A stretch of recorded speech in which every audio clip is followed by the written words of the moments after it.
Want to claim Spotify artist profile? Then you're on the right video. Today I'll be showing you the step-by-step process on how you can easily claim artist profile. First thing first, head over to Safari on your device. Inside Safari, in the address bar, search for Spotify for Artist. Now head over to the very first site.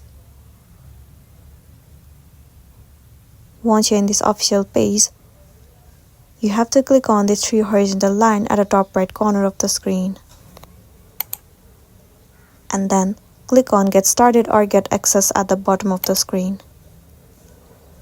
Make sure you are logged in into your specific Spotify account. Once logged in, it will land you on this page. You need to head over to Artist or Manager right over here. It says Claim an Artist Profile. Simply click on Continue.